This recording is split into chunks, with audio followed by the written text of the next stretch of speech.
नमस्कार, कैसे हैं आप सब। स्वागत है आप सभी का। आप देख सकते हैं क्लास 9th का पॉलिटिकल साइंस यानी राजनीति विज्ञान। और पिछले भाग के वीडियो में हम लोगों ने इसका जो पहला अध्याय है लोकतंत्र का क्रमिक विकास, इसको अच्छे से समझ लिया था। आज हम लोग इस अध्याय के अभ्यास प्रश्नों को हल करने वाले हैं। ठीक है, आप देख सकते हैं इसमें कुल 9 प्रश्न हैं। ठीक है, इसके बाद छोटा सा एक प्रोजेक्ट वर्क है। तो हम इन सभी प्रश्नों को हल करेंगे। आप मेरे साथ बस अंत तक बने रहें। तो चलिए शुरू करते हैं। उससे पहले हम आपसे एक अनुरोध करना चाहेंगे कि इस अध्याय का वीडियो मेरे चैनल पे मौजूद है, आप उसको पहले अच्छे से पढ़ लें। उसके बाद यह अध्याय आसान हो जाएगा। उसके बाद पूरे किताब को आप अच्छे से पढ़ें। ठीक, उसके बाद तब आप क्या करें, क्वेश्चन आंसर को खुद से पहले हल करने का प्रयास करें। इसमें जितने ही प्रश्न दिए हैं इधर, ठीक है, आप क्या करें, खुद से इसका अपने टूटी फूटी भाषा में ही, गलत ही सही, आप लिखने का कुछ प्रयास करें। ठीक है, और इतना करने के बाद आप आगे यह वीडियो को देखें। चलिए, पहला प्रश्न इसमें कह रहा है कि लोकतंत्र के बारे में इनमें से कौन सा कथन सही नहीं है। ठीक है, आपको बताना है कि इस चारों में से कौन सा कथन सही नहीं है। तो लोकतंत्र में लोगों को अभिव्यक्ति की स्वतंत्रता होती है, सही बात है। लोग अपनी आवाज़ को रख सकते हैं सरकार के सामने। ठीक, लोकतंत्र में लोगों को संगठन बनाने का अधिकार होता है, यह भी सही है। लोकतांत्रिक देशों में लोगों को विरोध करने की आज़ादी नहीं होती है, ये गलत है। ठीक है, लोकतांत्रिक शासन में लोगों को विरोध करने की आज़ादी होती है। ठीक, लोकतंत्र में चुने हुए नेताओं को ही देश पर शासन करने का अधिकार होता है, सही बात है। लोकतंत्र में जो वोट देकर चुनाता है नेता, वही शासन करता है। तो कौन सा कथन सही नहीं है, ये ग। अगला है, देखिए, इनमें से किससे लोकतंत्र के विस्तार में मदद मिलती है। देखिए, विदेशी लोकतांत्रिक शासन का आक्रमण करने से तो मदद नहीं मिलेगी। ठीक है, तो यह तो गलत हो गया। सैनिक तख्तापलट से लोकतंत्र का विस्तार होगा, नहीं होगा। प्रेस पर प्रतिबंध, आप न्यूज़ चैनल वालों को, अखबार वालों पर प्रतिबंध लगा दीजिएगा, इससे भी लोकतंत्र का विस्तार नहीं हो सकता है। लोगों का संघर्ष, हाँ यह सही है। लोग जितने ज़्यादा संघर्ष करेंगे उतना ही ज़्यादा चांस है कि उस देश में लोकतंत्र हो जाए, लोकतांत्रिक व्यवस्था आ जाए। क्योंकि हम लोगों ने देखा कि जितने भी देश में गैर लोकतांत्रिक शासन थे, उसमें लोगों के संघर्ष के कारण ही वहाँ पर लोकतंत्र आया है। ठीक, चलिए अगला प्रश्न है, तो इसका आंसर हो जाएगा घ। अगला प्रश्न है, इनमें से कौन सा कथन सही है। देखिए, प्राचीन भारत में लोकतंत्र के प्रमाण नहीं मिलते हैं, तो यह तो कथन गलत है। क्योंकि प्राचीन भारत में बहुत ऐसे जगह है जहाँ पे लोकतंत्र का प्रमाण मिला हुआ है। ठीक है, हम पढ़े हैं, जैसे लिच्छवी गणराज्य है, ठीक है, वैशाली है। अगला देखिए, ब्रिटेन में 1688 ईस्वी की गौरवपूर्ण क्रांति के बाद लोकतंत्र कमज़ोर हुआ, यह भी कथन देखिए गलत है। क्योंकि ब्रिटेन में जब 1688 में गौरवपूर्ण क्रांति हुआ था, उसके बाद धीरे धीरे वहाँ पर लोकतंत्र मजबूत हो रहा था। ठीक, अगला है, फ्रांस में 1789 ईस्वी की क्रांति ने लोकतांत्रिक शासन की नींव डाली, यह सही है। ठीक है, फ्रांस में 1789 ईस्वी में जो क्रांति हुआ था, उसने क्या किया, लोकतांत्रिक शासन की नींव डाली फ्रांस में, और धीरे धीरे वहाँ से पूरे विश्व में लोकतंत्र का जो चर्चा है वह फैल गया। ठीक, अगला है, पाकिस्तान एवं नेपाल में लोकतांत्रिक शासन को कभी चुनौती नहीं दी, यह भी गलत है। क्योंकि पाकिस्तान और नेपाल दोनों जगह लोकतांत्रिक शासन को चुनौती मिली थी। ठीक, इसका आंसर हो जाएगा गो। चलिए हम चलते हैं अगले प्रश्न पे। आपका प्रश्न है, निम्नलिखित वाक्यांशों में से किसी एक का चुनाव करके इस वाक्य को पूरा कीजिए। यानी आपको इस वाक्य को क्या करना है, पूरा करना है। अंतर्राष्ट्रीय संगठनों में लोकतंत्र की ज़रूरत है ताकि अमीर देशों की बातों का ज़्यादा वजन हो, यह तो गलत होगा, यह नहीं होगा। दुनिया के सभी देशों के साथ समान व्यवहार हो, हाँ यह सही है। ठीक है, अंतर्राष्ट्रीय संगठन में लोकतंत्र की ज़रूरत इसलिए है क्योंकि दुनिया के सभी देशों के साथ समान व्यवहार हो। अब आप ही अपने देश में देख लीजिए, आपके देश में लोकतंत्र है, आपके देश के में से जितने भी नागरिक हैं, सभी नागरिकों के साथ, सभी लोगों को सरकार समान व्यवहार करती है। ठीक है, यहाँ ऊंची नीची या फिर अमीर गरीब में कोई फ़र्क नहीं है। न्यायालय के सामने, सरकार के सामने सभी समान है। ठीक है, गरीब का जो वोट होता है वह भी उतना ही महत्व रखता है, और एक धनिक आदमी का वोट उतना ही महत्व रखता है। पिछड़ा का भी वोट उतना ही महत्व रखता है, और जो अगड़ा है, अगड़ी जाति का है, उसका भी वोट का उतना ही महत्व है। तो यहाँ पे लोकतंत्र का अर्थ यही है कि दुनिया के सभी देशों के साथ समान व्यवहार हो। जैसे देश में सभी लोगों के साथ समान व्यवहार होता है, वैसे ही अंतर्राष्ट्रीय संगठनों में लोकतंत्र की ज़रूरत इसलिए है ताकि दुनिया के सभी देशों के साथ समान व्यवहार हो सके। चलिए अगला प्रश्न क्या कह रहा है, स्तंभ अ एवं स्तंभ अ को ब को सुमेलित कीजिए। ठीक है, आपको मिलान करना है इसमें। देखिए पहला है लिच्छवी। ठीक है, तो आप इसको इससे मिला सकते हैं। यह प्राचीन लिच्छवी जो है यह प्राचीन भारत में लोकतांत्रिक शासन वाला गणराज्य है। ठीक है, बहुत पहले लिच्छवी में लोकतांत्रिक शासन हो रहा था। चलिए अगला है नेपाल। ठीक है, तो नेपाल में आप इसको मिला सकते हैं। राजा ने अपने अधिकार छोड़ने पर सहमति दे दी थी, क्योंकि नेपाल में राजतंत्र का शासन था। ठीक है, और राजा ने अपनी सहमति अपना जो अधिकार है उसको छोड़ने का सहमति दे दिया था, क्योंकि वहाँ पर बहुत ज़्यादा लोगों का संघर्ष हो रहा था। अगला है पाकिस्तान। पाकिस्तान में देखिए सैनिक तानाशाही की समाप्ति हुई थी। ठीक है, नवाज शरीफ का तख्ता पलट करके वहाँ पे परवेज़ मुशर्रफ सैनिक शासन शुरू कर दिए थे।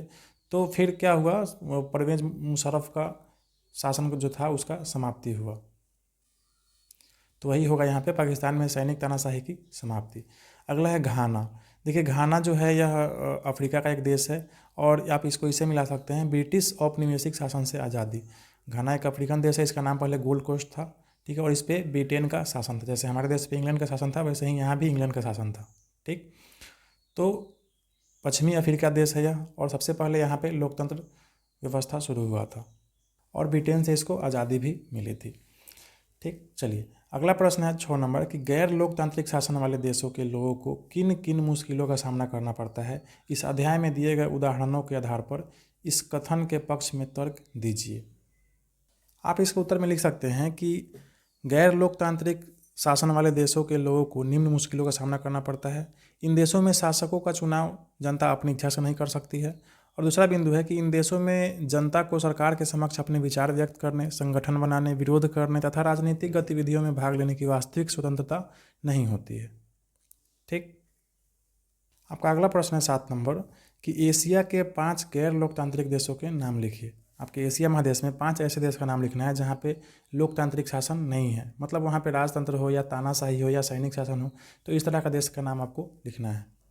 इसके उत्तर में आप देखिए 5 देश का नाम इस तरह से लिख सकते हैं। चीन जो है यहाँ पे साम्यवादी शासन है, वियतनाम में साम्यवादी शासन है, सऊदी अरब में राजतंत्रात्मक शासन है, उत्तर कोरिया में तानाशाही शासन है। ठीक, और म्यांमार में सैनिक शासन है। ठीक,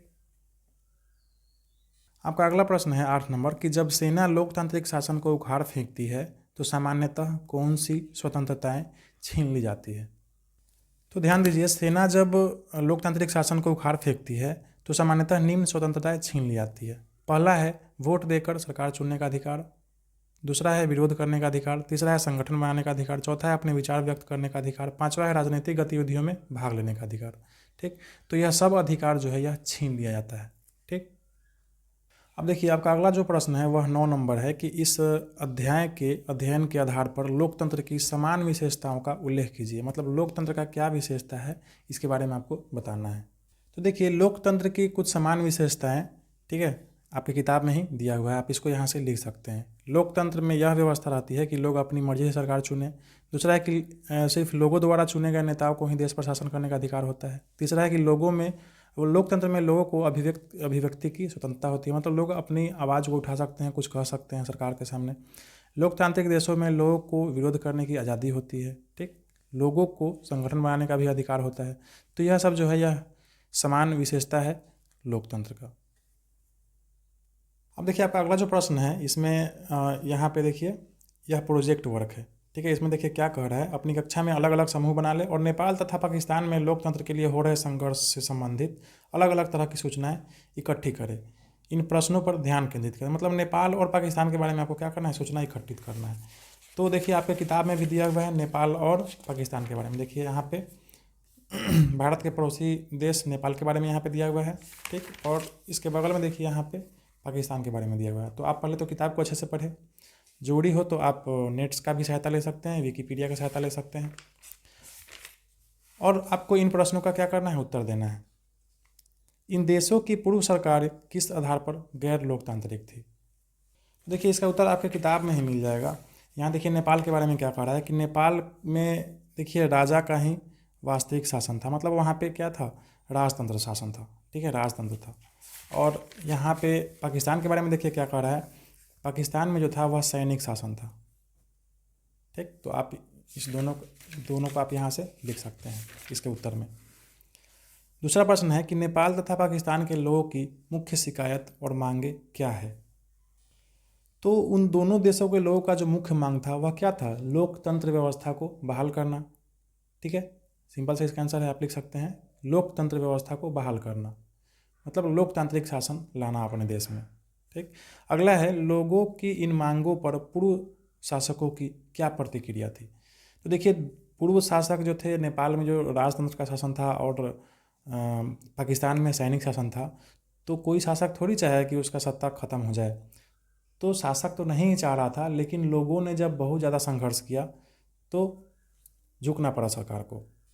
तो आप इसके उत्तर में लिख सकते हैं कि पूर्व शासक तो तैयार नहीं थे, लेकिन लोगों के अथक संघर्ष के कारण, ज़्यादा संघर्ष के कारण सरकार को झुकना पड़ा और लोकतांत्रिक व्यवस्था वहाँ पे बहाल हो गई। अगला है कि इन दोनों में लोकतांत्रिक सरकार हेतु संघर्ष के मुख्य नेता कौन है। तो इसका भी आंसर आपको यहाँ पे मिल जाएगा। नेपाल की अगर बात करें तो नेपाल में देखिए, लोकतंत्र जब बहाल होता है उसके बाद पहले जो राष्ट्रपति बनते हैं वो आप यहाँ पे लिख सकते हैं डॉक्टर रामवर्धन यादव, और प्रधानमंत्री प्रचंड। जाहिर सी बात है, जब पहले ये बनते थे यही लोग ज़्यादा मेहनत किए होंगे लोकतंत्र के बहाली के लिए। और पाकिस्तान की बात आता है तो पाकिस्तान में आप पीपुल्स पार्टी की जो नेता थी बेनज़ीर भुट्टो, इसका नाम आप लिख सकते हैं। इनका हत्या कर दिया गया था। ठीक है, इन्होंने बहुत मेहनत किया था अपने देश में लोकतंत्र को बहाल करने का, और हालांकि जब लोकतंत्र बहाल हुआ तब तक ये मर चुकी थी, इनका हत्या कर दिया गया था। हालांकि फिर बाद में इन्हीं की पार्टी का सरकार बना वहाँ पे पाकिस्तान में, पाकिस्तान पीपुल्स पार्टी का। ठीक, तो दोनों देशों में जो लोकतंत्र के बहाली के लिए जो नेता का नाम लिखना था वो भी हो गया। ठीक है, इस तरह से आपका जो यह अध्याय है यह ख़त्म हो गया। ठीक, तो यह वीडियो आपको कैसा लगा कमेंट करके ज़रूर बताएं। कृपया वीडियो को लाइक करें, मेरे चैनल को सब्सक्राइब कर ले, अपने दोस्तों को भी शेयर कर दे और बेल नोटिफिकेशन आइकन दबाना ना भूलें ताकि हर नया वीडियो आप तक पहुंचता रहे। ठीक है, धन्यवाद, पढ़ते रहें और खुश रहें।